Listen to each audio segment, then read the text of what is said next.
Moi, c'était ça que j'avais besoin de régler, de faire quelque chose dans lequel je crois. Et aujourd'hui, c'est le cas. Donc, c'est pas simple. J'ai jamais autant travaillé de ma vie, j'avoue. Mais au moins, j'ai l'impression de le faire pour moi, pour des bonnes raisons. Et j'ai l'impression d'être en mouvement.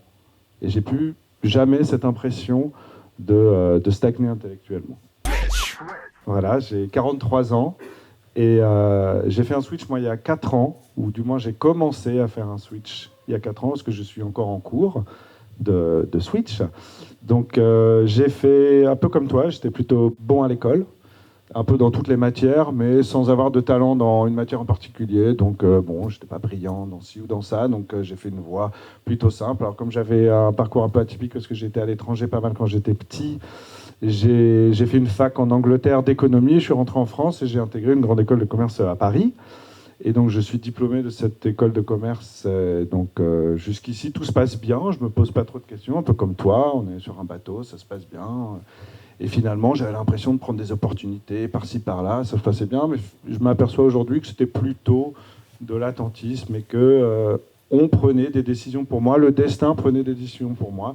Du coup je m'étais jamais moi non plus mis dans la position de quelqu'un qui devait réfléchir à ce qu'il allait faire. Donc bah qu'est-ce qu'il va faire Guillaume? Il ne sait pas. Alors, il commence à se mettre dans une SS2I. Bon, au bout de 3 semaines, c'est pas vraiment ça. C'était rigolo, mais bon, c'était pas ça. Ensuite, j'ai travaillé chez un courtier en assurance. J'ai travaillé chez un tour opérateur parce que j'aimais bien les voyages. J'ai essayé de monter une entreprise avec des amis dans la réalité virtuelle. Enfin, j'ai fait pas mal de choses pendant 2 ans. Et alors, il y a des bonnes et des moins bonnes expériences. Mais au final, il n'y a rien qui marchait. Et donc, ça commençait un peu à stresser. Mon papa n'était pas très content. Donc, Guillaume, qu'est-ce que tu vas faire de ta vie, tout ça? Donc, j'ai décidé de me mettre dans le droit chemin. Et j'ai travaillé dans un grand cabinet d'audit comptable. Donc, c'est pas très fun, mais ça parle pas forcément à tout le monde. Mais voilà, donc j'ai fait ça pendant 3 ans. Au bout de 3 ans, c'est un métier qui demande de s'investir. C'est vraiment, il y a de la technique. Il faut connaître des normes fiscales, comptables. Il faut passer des formations. Bon, comme ça me plaisait pas plus que ça, j'avais pas envie de me mettre à fond là-dedans. Du coup, je suis allé travailler dans une entreprise qui fait du tissu d'ameublement de luxe, un beau nom français. C'était très agréable. Et j'ai travaillé en tant que contrôleur de gestion. Donc pour ceux qui ne le savent pas, le contrôleur de gestion, c'est celui qui analyse les comptes de l'entreprise et qui dit là ça va pas, là ça va pas. Bon, il y avait plutôt des choses qui allaient bien, donc moi ça m'arrangeait. Euh, donc au bout de 3 ans, je commence à me dire bon, j'ai fait le tour du métier, j'ai automatisé pas mal de choses, je suis bien confort là où je suis. Peut-être qu'il serait temps de commencer à aller voir ailleurs. Du coup, je suis resté 10 ans dans cette entreprise. Donc j'ai pas donc tout de suite été efficace dans mon switch, j'avoue. Mais comme c'était très confortable, je m'entendais très bien avec ma chef, avec mon équipe. J'ai eu le temps d'avoir des enfants. J'ai fait du sport, j'ai planifié des voyages, tout était très bien. Mais je sentais petit à petit que il y avait quelque chose qui n'allait pas. Je voyais les gens autour de moi, on se rapproche de la quarantaine, on commence à faire un petit point, et je voyais les gens autour de moi, soit en galère, soit plus épanouis, en tout cas plus investis que moi. Moi, j'étais vraiment dans un bon fauteuil, tout allait bien, mais ça suffit pas. Intellectuellement, je sentais que je stagnais, et donc je me posais des questions. Mais comme j'avais jamais vraiment choisi, à part là, un peu cette fois en audit, quand j'ai choisi de faire ça, mais finalement c'était quand même toujours le destin qui choisissait pour moi, je me retrouvais toujours avec la même question. Qu'est-ce que je veux faire? Qu'est-ce que je veux faire? Je ne sais pas. Et j'ai perdu énormément de temps, moi, à attendre une solution un peu miracle, un peu quelque chose qui vienne me chercher, comme d'hab, quelque chose que je ne choisis pas, quelque chose qui vient me choisir.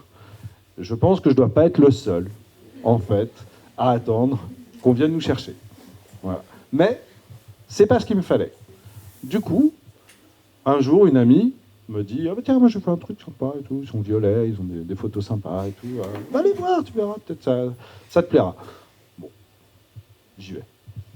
Je trouvais ça sympa, effectivement. Il y avait des gens comme moi, sûrement, peut-être qui faisaient des choses peut-être mieux que moi, je ne sais pas. En tout cas, ça m'a convaincu de m'inscrire au programme. Donc le programme qui s'appelait donc Fais le bilan à l'époque. Donc je commence le cours. Pendant à peu près 3 semaines, Il y a pas mal de choses sur les qualités. J'ai beaucoup travaillé sur les qualités, voilà, le le regard des autres, comment est-ce qu'on peut utiliser sa qualité à faire autre chose. Ça, comme ça faisait 7 ou 8 ans que déjà je me posais des questions, je savais déjà une bonne partie de ces choses-là. Et puis un jour, je me rappelle bien, il y a le coup. Qu'est-ce qui se passe? Qu'est-ce qui va se passer dans ta vie, Guillaume, dans 6 mois, 2 ans, 5 ans, si tu restes dans ton métier actuel? Bon, le calcul a été assez rapide. Au bout d'un moment, j'ai fait, a priori, dans 2 ans, ça va pas. Du coup, changement radical de cap. Mais je me rappelle que ça a été un vrai changement d'analyse de la situation pour moi, parce que tout d'un coup, j'attendais plus une solution qui allait me tomber comme par miracle dans une boîte comme un cadeau. Non, c'était, bon, c'est à moi d'aller chercher cette chose-là. C'est à moi d'aller changer. Je dois partir. Là, je me retrouve dans ce que tu disais. Oui, il faut partir. Je n'étais pas dans un moment où je me sentais très mal par rapport à mon travail, mais en tout cas, je sentais qu'il fallait que je parte pour faire un peu, on ne sait pas. Du coup, j'ai fait un peu la liste de toutes les choses qu'il y avait devant moi, toutes les choses auxquelles j'avais réfléchi pendant ces années, et il y en a une qui cochait pas mal de cases, et c'était directeur d'une école maternelle. Voilà, c'est dit, c'est fait. Mais en tout cas, je ne sais pas pourquoi exactement à ce moment-là c'était ça, mais j'ai commencé à me dire, ah ouais, pourquoi pas? Et pourquoi pas? Et le lendemain, j'avais la patate, je me rappelle. Puis le soir, je vais dans une soirée, il y a des gens que je ne connaissais pas, qu'est-ce que tu fais dans la vie? Ouais, je suis directeur d'une école maternelle. Ouais. Et là, tout d'un coup, les gens, ouais, c'est génial, ouais, super intéressant, quoi. Contrôleur de gestion, voilà, quoi. Du coup, j'ai commencé à me voir dans ce métier-là, alors que j'y connaissais rien. Du coup, c'est pour ça que j'ai fait le switch. Je suis allé voir, je crois que j'ai même, je suis allé voir ma chef avant la fin du programme, et j'avais déjà ma rupture, ou en tout cas les négociations pour la rupture conventionnelle étaient déjà bien avancées avant la fin du programme fait le bilan. Donc pour une fois dans ma vie, je n'avais pas traîné. Hop, voilà, c'était fait. Et du coup, à peu près 6 mois plus tard, je quitte mon métier. Je m'étais inscrit comme par hasard, au moment où j'avais commencé à me renseigner, il y avait une formation dont les inscriptions se terminaient à la fin de la semaine, donc je m'étais inscrit. Donc je commençais en septembre une formation de directeur d'établissement. Pendant cette formation, je me suis aperçu que c'est bien d'être directeur, mais en fait, tu ne connais pas tellement la pédagogie, parce que je suis dans la pédagogie Montessori. C'est une pédagogie un peu alternative, enfin assez alternative au public. Donc finalement, je ne connais pas assez bien la pédagogie. En plus, il va falloir recruter des gens qui vont être maîtres dans ton école ou maîtresses. Finalement, tu ne sais même pas c'est quoi ce métier. Tu vas être quoi comme genre de directeur quand même, quoi. Ça fait un peu flipper. Donc je me suis dit, Guillaume, tu as encore le temps, parce que moi aussi j'avais le chômage, va faire cette fois la formation d'instituteur. Donc, 1 an plus tard, reparti, hop, hop. Voilà, là, c'est une grosse formation, hop. Donc, je sors 1 an plus tard, instituteur, donc je peux travailler dans les écoles maternelles.